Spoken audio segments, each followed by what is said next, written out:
अद्य 7/7/2026 वन महोत्सव अवसर में ड्रीम आइडियल स्कूल तरफ जिला कारागार बालेश्वर परिसर में निमंत्रित अतिथि मान विद्यालय कर्मचारी और छात्र छात्री माने चारारोपण कार्यक्रम में अंशग्रहण करते। बालेश्वर अतिरिक्त जिलापाल श्रीजुक्त तपन कुमार खुंटिया महोदय उद्घाटक रूपे प्रथम चारा रोपण करते।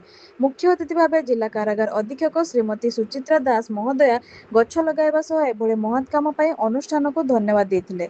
अन्यतम अतिथि भाव कवि श्रीजुक्त प्रशांत दास, जिला क्रीड़ा अधिकारी श्रीजुक्त पूर्णचंद्र जेना, रोटेरियन श्रीजुक्त भावग्राही महांती, समाजसेवी श्रीमती अंजलि पंडा, जेलर श्रीजुक्त प्रदीप कुमार महालिक प्रमुख अतिथिगण प्रत्येक गोटे करी चारा गछ रोपण करथिले एवं सेमाने वक्तव्य वृक्षरोपण उपदेयता संपर्क में आलोचना करथिले। कार्यक्रम को विद्यालय प्रतिष्ठाता श्रीजुक्त गंगाधर दास परिचालना करुवा बेले अध्यक्षा श्रीमती पुष्पिता महांती धन्यवाद अर्पण करथिले।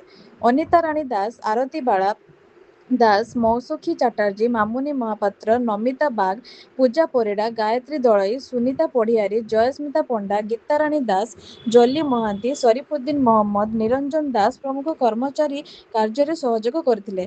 शेष छात्र छात्री मानक द्वारा गछ लगाओ गछ बंचाओ नृत्य नाटिका परिवेषण करा जायतिला।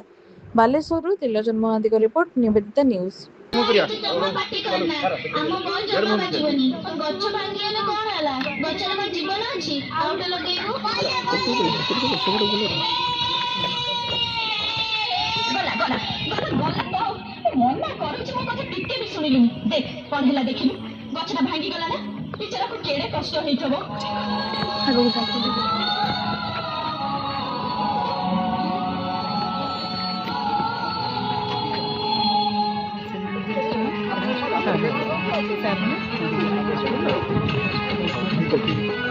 मैडम